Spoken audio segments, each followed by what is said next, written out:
Praise lord. Today's word of God is divine protection. ఈ రోజు దేవుని యొక్క వాక్యం దైవికమైన సంరక్షణ.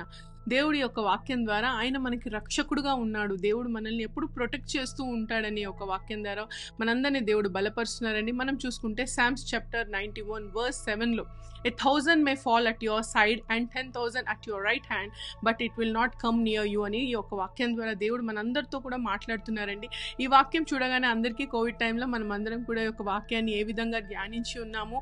కోవిడ్ ఎంతమందికి వచ్చినా, ఇటు సైడ్ వాళ్ళకి వచ్చినా నాకు రావద్దు దేవా అని మనం ఏ విధంగా అయితే ఈ యొక్క వాక్యాన్ని క్లెయిమ్ చేసుకొని మనల్ని మనం బలపరుచుకున్నాము, మనము ఫెయిత్ని చేపట్టుకొని ఫియర్ని అధిగమించాము. ఆ విధంగానే లోకంలో ఎటువంటి సిచ్యువేషన్స్ వచ్చినా, ఏ ఫెమైన్స్ వచ్చినా, ఏ వార్స్ జరిగినా, ఎటువంటి ప్రాబ్లమ్స్ లోకంలో ఉన్నా మనం చూసుకుంటే ఇప్పుడున్న జనరేషన్లో చాలా సడన్ హార్ట్ అటాక్స్ రావడం కానీ, బ్రెయిన్ ఇంజరీస్ రావడమే కానీ, బ్రెయిన్కి సంబంధించిన డిసీజెస్ రావడమే కానీ, చాలామంది అల్జైమర్స్ అని, డెమెన్షియా అని ఏదేదో విషయాలలో బాధపడుతున్నారు అని, సడన్ యాక్సిడెంట్సే కానీ ఏవైతే జరుగుతున్నాయో ప్రపంచంలో ఒకటి గుర్తుపెట్టుకోండి, when you are a purposeful person, దయచేసి దేనికి భయపడకండి.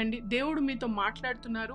ఈ యొక్క వాక్యాన్ని మీకు నేను చెప్పి బలపరచాలనుకుంటున్నారు. When you have a purpose, మీకు ఒక పర్పస్ ఉంది, ఒక టార్గెట్ ఉంది అనుకోండి, దేవుడి నుంచి ప్రొవిజన్ డైరెక్ట్లీ మీకు ఫ్లో అవుతుంది జనాల ద్వారా.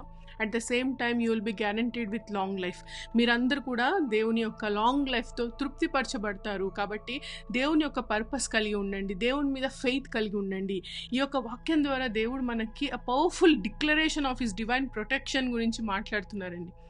దేవుడు మనకి ఒక పవర్ఫుల్ స్టేట్మెంట్ ఇస్తున్నారు. ఏంటి అని అంటే, ఆయన దైవికమైన సంరక్షణ మనందరినీ కూడా కాపాడుతుంది. ఎప్పుడు అనుదినము అనుక్షణము మనల్ని కంటికి రెప్పలాగా కాచి కాపాడుతుంది. కాబట్టి అండి, ఎప్పుడు కూడా భయపడకండి, బాధపడకండి, మిమ్మల్ని మీరు బలపరుచుకోనండి, ఫియర్ని ఫెయిత్ ద్వారా గెలవండి. ఈ యొక్క చిన్న వాక్యాన్ని ధ్యానించండి.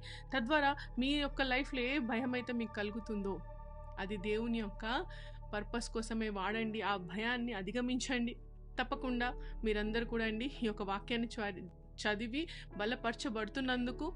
బలపరిచినందుకు కూడా దేవునికి స్తోత్రాలు చెల్లిస్తూ ఈ యొక్క చిన్న వాక్యం మీకు ధైర్యం కలిగించిందని నమ్ముచు.